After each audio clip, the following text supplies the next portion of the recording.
దేవుని నామానికి మహిమ కలుగును గాక. దేవుని నామానికి స్తుతి కలుగును గాక.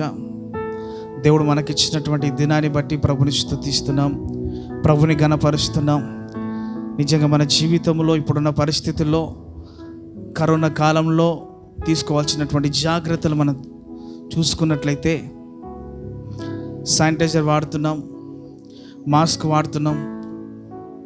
ఆ రెండు వాడుతున్నాం అనేది కాదు, కానీ దయచేసి చాలా జాగ్రత్తగా దేవుడిచ్చినటువంటి జ్ఞానముతో, వివేచనతో మనం ముందుకు వెళ్ళాలి.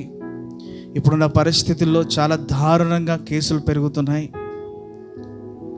అరకట్టబడాల్సినటువంటి పరిస్థితి ఏమి కూడా లేదు. ఇప్పుడున్న పరిస్థితిలో మనం జాగ్రత్త వహించాలి, నిర్లక్ష్యం చేయకూడదు. చాలామందికి కరోనా పాజిటివ్ వచ్చిన వాళ్ళకి బయట ఏమైనా తెచ్చుకుందామంటే కూడా కొంతమంది హెల్ప్ చేయలేని పరిస్థితి. అంటే తీసుకొని వచ్చి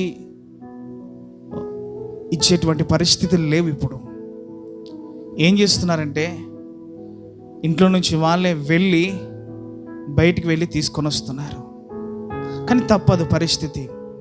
చాలామంది చెప్పిన మాట ఏంటంటే, అన్నా నా పరిస్థితి ఏంటంటే నాకెవ్వరు తెచ్చేవాళ్ళు లేరు.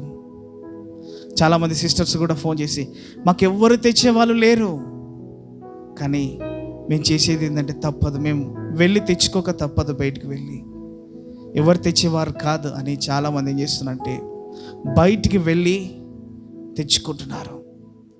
ఆ సమయంలో ఇంకొకరికి కూడా వెళ్ళే అవకాశం ఉంది.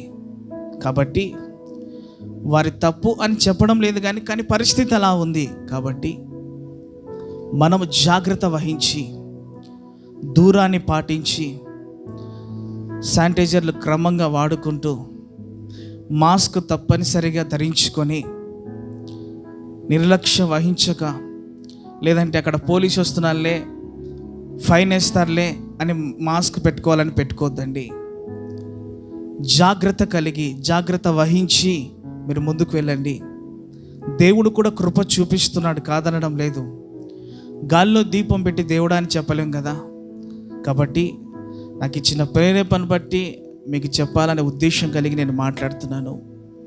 చాలామంది పాజిటివ్ వచ్చిన వాళ్ళు ఎవరు సహాయం చేసే పరిస్థితి లేక వాళ్ళే బయటకు వచ్చి తెచ్చుకున్న పరిస్థితి. కాబట్టి ఎవరు ఏ పరిస్థితుల్లో ఉన్నారో తెలియదు. కాబట్టి దూరాన్ని పాటించండి. బలంగా ప్రార్థన పూర్వకంగా బయటికి వెళ్ళేటప్పుడు యేసుక్రీస్తు రక్తాన్ని కప్పుకోండి. చాలా ప్రాముఖ్యమైనది ఇది. మాస్క్ కంటే, శానిటైజర్ కంటే చాలా ప్రాముఖ్యమైన, దూరాన్ని పాటించేదానికంటే ప్రాముఖ్యమైనది ప్రభు అయిన యేసుక్రీస్తు వారి రక్తం నువ్వు కప్పుకోవాలి యేసు నామములో. అలా యేసు రక్తం నువ్వు కప్పుకొని నువ్వు ముందుకు వెళ్ళినట్లయితే ఆయన రక్తం నిన్ను కాపుదలతో నింపుతుంది.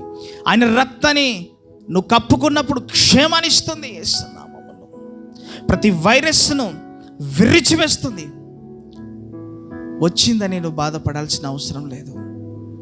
దేవుడు ఒక అద్భుతమైన పాఠాన్ని నీకు నేర్పిస్తున్నాడు. వాటిని ఫుట్బాల్ ఆడడానికి, నీ రక్త సంబంధికులేంటో, నీ బంధువులేంటో నీకు అర్థం కావడానికి ప్రభు ఒకవేళ అనుమతి ఇచ్చి ఉండొచ్చేమో. కానీ నాకే వచ్చింది కదా అని ఒకవేళ నువ్వు పాజిటివ్ వచ్చిన పరిస్థితుల్లో నువ్వు ఉంటే భయపడాల్సిన అవసరం లేదు. దేవుడు నిన్ను లేపబోతున్నాడు. ఒక లెసన్, ఒక పాఠం అనేది దేవుడు నీకు నేర్పిస్తున్నాడు అనే విషయం నువ్వు మర్చిపోకూడదు. వచ్చిందనుకో బాధపడాల్సిన అవసరం లేదు. ప్రభు నీకు తోడై ఉన్నాడు. యెహోవా రాఫాగా, యెహోవా ఈరేగా, యెహోవా షమ్మగా, యెహోవా షలోముగా ఆయన నీకు తోడై ఉన్నాడు. సహోదరి సహోదరుడా, దేవునికి స్తోత్రం కలుగును గాక. ఆయన మహిమ నీ మీద ఉన్నది, ఆయన ప్రసన్నత నీ మీద ఉన్నది. కాబట్టి మొదటిగా బయట ఉన్న పరిస్థితులను బట్టి రక్తాన్ని కప్పుకో, ప్రభువైన యేసు రక్తాన్ని కప్పుకో. రెండవది మాస్క్ ధరించుకో. మూడవది శానిటైజర్ని దగ్గర పెట్టుకో. జాగ్రత్త పెట్టుకోనండి, జాగ్రత్త చూసుకోనండి.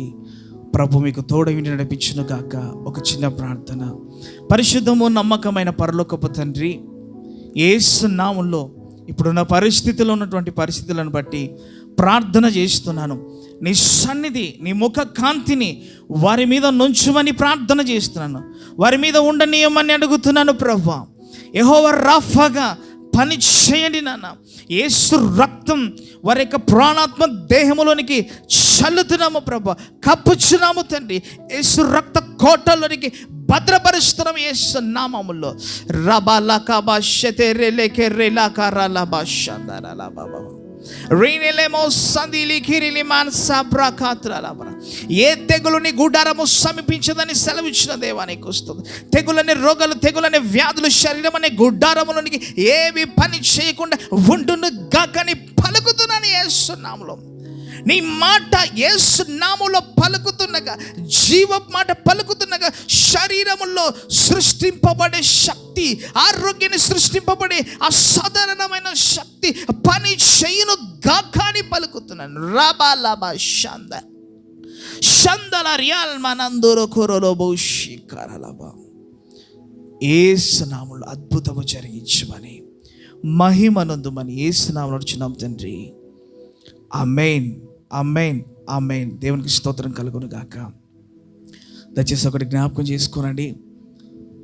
గొప్ప గొప్ప అపోస్తులు, ప్రవక్తలు, చాలామంది సువార్థికులు, కాపరులు, బోధకులు చాలామంది ఈ లోకయాత్ర విడిచి వెళ్ళిపోయారు. వారి కుటుంబాల కొరకు ఆదరణ కొరకు ప్రార్థన చేయండి. అంత మాత్రమే కాదు, కానీ చాలామంది దైవ సేవకులు చేసినటువంటి ప్రార్థన దేవుడు విన్నాడు. దేవుడు అతి త్వరలోనే వీటి నుండి విముక్తి కలగ చేయబోతున్నాడు. దేవుని బిడ్డల ప్రార్థన పని చేయబోతుంది మన భారతదేశంలో. హల్లెలూయా. భారం కలిగి, ఉపవాసం కలిగి చాలామంది చేస్తున్నారు కాబట్టి దేవుడు సహాయం చేయబోతున్నాడు, అద్భుతం చేయబోతున్నాడు. దేవుని యొక్క మహిమ, తన కృప మీకు తోడై నడిపించును గాక. ఆమేన్, ఆమేన్, ఆమేన్.